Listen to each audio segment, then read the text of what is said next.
isbeddelka waayaha nololeed iyo shaqalaanta baahsan ee saamaysay bulshadii waxay keentay in hab nololeedkii Soomaalidu ay ku noolaan jirtay wax badan ay iska beddelaan. dadku waxay kala ahaayeen reer guuraa iyo reer magaal, balse waxaa midayn jiray baahida uu qof walba u qabo nolol deggan oo xasiloon oo qofku si sahlan u tabcan karo si uu u kafiyo noloshiisa isagoon deeq dabadeed iyo gurmatoon u baahnayn.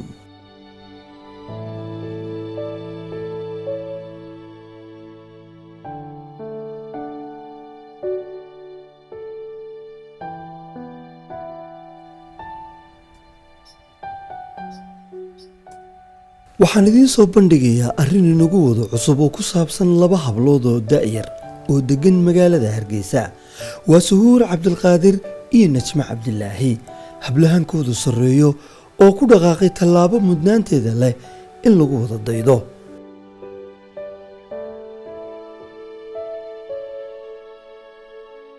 Suhuur iyo Najma waxay ka qalin jabiyeen jaamacadda Hargeysa sanadkii hore ee 2015. waxay barteen culuumta beeraha. qalin jabintii kadib waxay ku dhaqaaqeen himilo in badan ay ku riyoon jireen oo ahayd inay beer samaystaan. labada hablood meel kumay wada korin, waxna isuma aha oon ka ahayn inay jaamacad ka wada baxeen, balse waxay isu keenay afkaar ganacsi oo isku mid ah oo ay lahaayeen. horta hamigayga waxaan ku fikir jiray iskuulka markaan dhigan jiray dugsigayga dhexe primary markaan ahaa ayaa waxaan ku fikir jiray inaan noqdo gabadh ganacsata oo waliba ka ganacsata beeraha. hamigayga wuxuu ahaa markaan secondary-ga dhigan jiray inaan geologist noqdo oo dhulka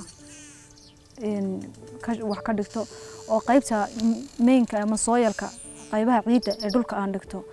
geologistiga wadanka lagama dhigto. kadibna mar walba ani waxaan ku fikir jiray dhulka inaan ama geologist noqdo ama farmeriska noqdo.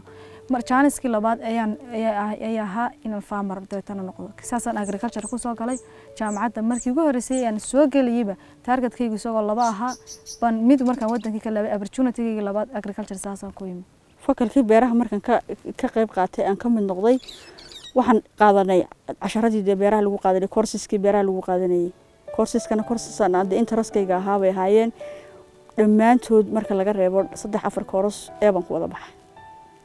waan ku fiicnaa courseska beeraha maadaama hobigaygu yahay. wallahi marka qofku wuxuu hamigaysa ku hayo uu dhigto wax ka fiican ma jirto, waayo aad buu u xiiseynaya. xiisadii xataa qaar barashar galinaya ama cajis galinaya ma waayo wax uu xiiseynayo. waxaana waliba aad u sii jeclaa xiisadaha soilka ciidda ku saabsan kuwaasaan aad ugu fiicnaa. waayo hamigayga mashiiskayga ahaa inaan soilist noqdo oo soilka iyo wax ka barto. marka aad baan wallahi ugu faraxsanaa, mar walbana way xiise gelin jirtay. markii ay qalin jabiyeen waxay u diyaar garoobeen sidii ay u heli lahaayeen beer ay beertaan. qoysaskoodu ma laha beero, sidaa awgeed waxay raadsadeen dhul ay beertaan oo ay ku muujiyaan aqoontii beeraha ay ka soo barteen jaamacadda.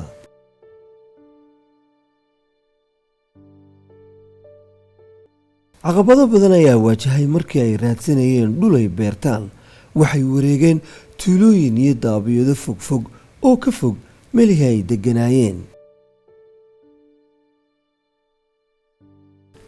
ugu dambayntii waxay beer kiraa ka heleen tuulada Dooxa Guban, halkaasoo ay markiiba bilaabeen diyaarinta iyo haraweynta beerta. maanta waa maalintii ugu horeysay aan beertan nimaadno.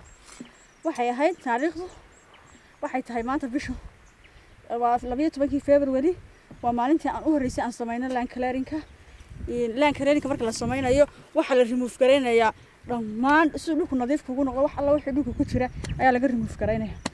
sidaa darteed anigu waxaan sameeyaa inaan xaadho marka sida hawsha noogu fududaato. aniga wax la dhaxaada inantana wax la qaada wixii aan xaadho ay qaata ay halka geysay qaada dhaqso xaadha ay iska dhamayna dhaqso imika la wada qodaya xaadhi qaadimo kala leh. Najma iyo Suhuur waxay u guureen beertii ay kireysteen, iyagoon weligood tuulo hoyan ayay u dhabar adeegeen sidii ay uga madhay dhalin lahaayeen beerista dhulkan.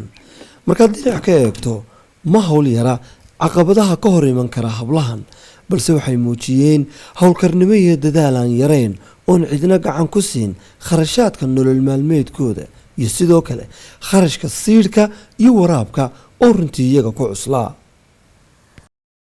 horta way adag tahay marka si loo eego dad deegaan aanad weligaa arag family ahaan aanad ka soo jeedin cidna aydan iska garanahayn dumarna aad tahay laakiin anaga muhiimadda waxaa noo ahay targetkan lahayn baa ahaa meesha doontaha ku taalo halkan oo qoro Somaliland gobol baan beer ugu codsan jiray anigu familyadeeda miyiga degan habareertay oo kale qaar kale miyiga kala degan mid walba waxaan ku balansan jiray dhul iisi qabo markaan 4 sano jaamacad ku jiraan sii qabsan jiray dhul iisi qabta ku oran jiray imika dhul badan baa leeyahay xataa wadana meelaha kale markaan tan ka tago kuwaasan insha Allah beeriya marka koleyto way caqabad way noqonaysaa deegaan aan u dhalan laakiin anaga hamigeyga ka weynaa deegaanka aan u dhalanin hamigeyga ka weynaa anagu ma aanan garan karin waxay nagala kulmi doona waxaan idayna qalan lahaayeen way heli kareen laakiin waxaan ku xisaabtanay dadkan inay dad muslimiin yihiin dad sinjina la wadaaga yihiin dad gobol kaliya tan ugu la nool yihiin sida awadeed waanu iska nimanago ilaahayga iska tala saaranay ilaahayna isku xidhnay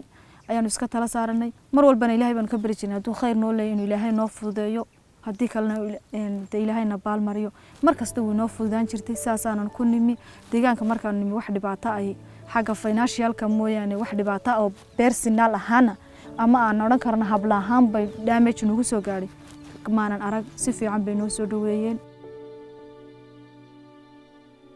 dhowr bilood kadib beertii way u baxday oo maxsuulkeedu wuxuu noqday khudaarta kala duwan sida xabxabka shamaamka baamiyaha iyo baradhada. talaabadan ay qaadeen waa mid ku dayasho mudan iyagoo xafiis fadhiisan kara ayay ka doorbideen inay dhulka wax kala soo baxaan way beer samaystaan. inaad shaqo samaysataa waxay u baahan tahay marka hore inaad la timaado han sidaas baa lagu hormari karaa oo lagu noqon karaa bulsho dhalinyaradoodu abuuran karaan shaqooyin kala duwan oo ay kaga badbaadi karaan tahriibka shaqo la'aanta iyo balwadaha.